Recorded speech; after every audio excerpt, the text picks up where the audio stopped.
বিসমিল্লাহির রহমানির রহিম। এখন আমরা দেখব নর গেট ব্যবহার করে কিভাবে অ্যান্ড গেট বাস্তবায়ন করা যায়। আমরা জানি যে নর গেট একটি সার্বজনীন গেট, কারণ নর গেট দ্বারা তিনটি মৌলিক গেট অর্থাৎ অ্যান্ড গেট, অর গেট এবং নট গেট বাস্তবায়ন করা যায়। তো এখন আমরা দেখব কিভাবে অ্যান্ড গেট বাস্তবায়ন করা যায়। তো অ্যান্ড গেট বাস্তবায়ন করার আগে আমরা জানি যে অ্যান্ড গেটটা কি। অ্যান্ড গেটের শর্ত অনুযায়ী আমরা জানি ইনপুট যদি হয় এ বি, আউটপুট হবে এ অ্যান্ড বি। আর যদি আমরা চিত্র দেখি তাহলে এ বি এর মধ্যে ইনপুট যদি এ এবং বি হয়, আউটপুট হবে এ বি।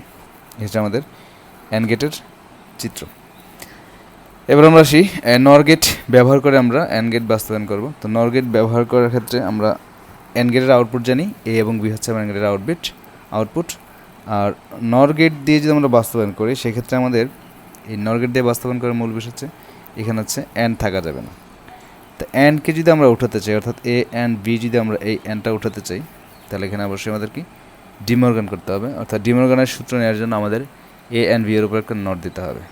তাহলে আমরা লিখতে পারবো কি এ নট অর বি নট। তো এইটা লেখার জন্য আমাদেরকে এখানে একটা কি দিতে হবে, এ অ্যান্ড বি এর উপর একটা নট দিতে হবে। তাহলে আমরা চাইলেই কোনো ভেরিয়েবলের উপর নট দিতে পারি না, আমরা হচ্ছে চাইলে দুইটা নট দিতে পারি। কারণ আমরা জানি কোনো ভেরিয়েবলের উপর দুইবার নট দেওয়া মানে ওই ভেরিয়েবলটি মূল ভেরিয়েবলটি পাওয়া যায়।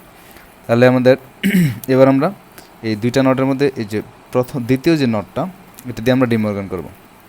তাহলে আমরা ডিমর্গানের প্রথম সূত্র অনুযায়ী লিখতে পারি এ নট, এই অ্যান্ড হয়ে যাবে অর, আর এখানে বি নট, আর আমাদের এই নটটা উপরের নটটা থেকে যাবে।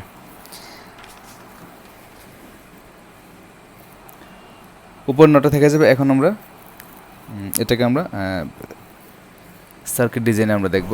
তো প্রথমে হচ্ছে আমাদের দরকার হচ্ছে এ নট। তো এ নট করার জন্য আমরা কি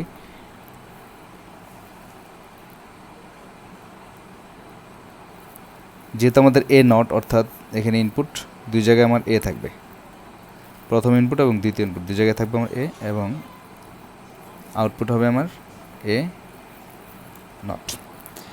তারপর হচ্ছে বি নট দরকার। তাহলে আমরা একইভাবে এখানে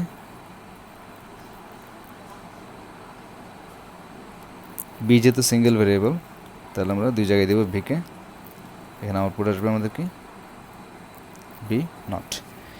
এবার এ নট এবং বি নট হয়ে গেল, এবং এই দুইটার মধ্যে এবার একটা অর এবং এই নট, অর্থাৎ আরেকটা নর আমাদের লাগবে। তাহলে এই দুইটা ইনপুট আউটপুটকে আমরা আরেকটা নর গেটের ভিতর দিয়ে পাস করব।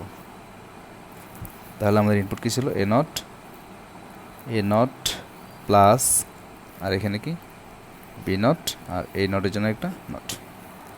তো এই হচ্ছে আমাদের সার্কিট বাস্তবায়ন। এবার এটাকে যদি আমরা একটু সিম্পলিফাই করি তাহলে কি পাই, এ নট, এটাকে যদি আমরা ডিমর্গান করি তাহলে কি হবে, এর উপর হচ্ছে একটা নট আছে, আর এই ডিমর্গানের জন্য আরেকটা নট, আর এই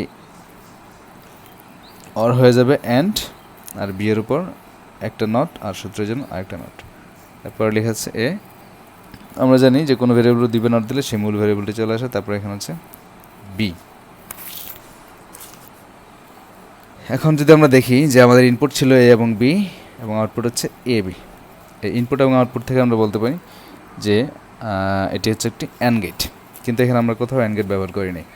অর্থাৎ এই নর গেট ব্যবহার করে আমরা অ্যান্ড গেটটাকে বাস্তবায়ন করতে পারলাম।